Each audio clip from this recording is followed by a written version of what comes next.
Kıymetli vatandaşlarımız, 31 Mart 2024 tarihinde yapılacak mahalli idareler seçimlerine doğru yaklaştığımız şu günlerde halkımızın bir umut olarak gördüğü Hüdapar'ımız izleyeceği seçim stratejisi noktasında çalışmalarına yoğun bir şekilde devam etmektedir. Partimizin yetkili organlarınca alınmış ve kamuoyuna ilan edilmiş herhangi bir ittifak kararı olmamasına rağmen son günlerde görsel ve yazılı basında ittifak kararı ve şekli konusunda aslı astarı olmayan manipülatif bir takım haber ve yorumlar yapılmaya başlanmıştır.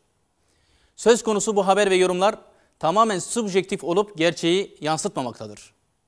Malumunuz Genel Başkanımız Sayın Zekeriya Yapıcıoğlu 13 Aralık Çarşamba günü Cumhurbaşkanı ve AK Parti Genel Başkanı Sayın Recep Tayyip Erdoğan ile 31 Mart 2024 tarihinde yapılacak yerel seçimler konusunda bir görüşme gerçekleştirmiştir.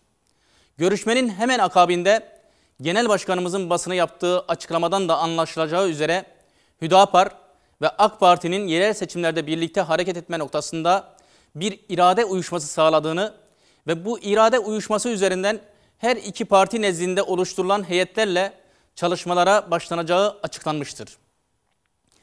Akabinde heyetler müzakerelere başlamış ancak bu müzakereler neticesinde her iki parti açısından bir ittifak olup olmayacağı, ittifak olacak ise bu ittifakın ne şekilde olacağı belirsizliğini hala korumaktadır. Müzakerelerin seyrine bağlı olarak ortaya bir karar çıktığında şeffaf bir şekilde kamuoyu ile paylaşılacaktır.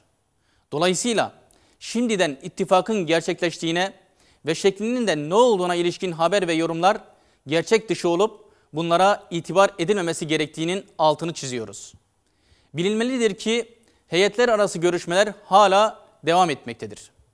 Hüdapar olarak 31 Mart 2024 mahalli idareler seçimlerine gerek saha gerekse aday adaylık süreçlerine ilişkin çalışmalarımıza Türkiye'nin tüm illerinde yüksek bir motivasyon ile devam ediyoruz.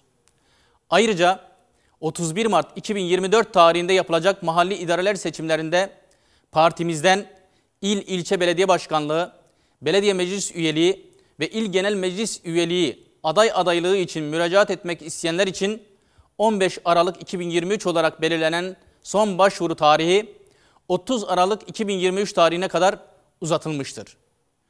Hüdapar olarak ilkeli duruşumuzu devam ettirerek memleketimizin ve milletimizin yararına, gelecek nesillerimiz ile şehirlerimizin ihyasına en faydalı adımları atmaya gayret edeceğimizi bu vesileyle bir kez daha vurgulamak isteriz.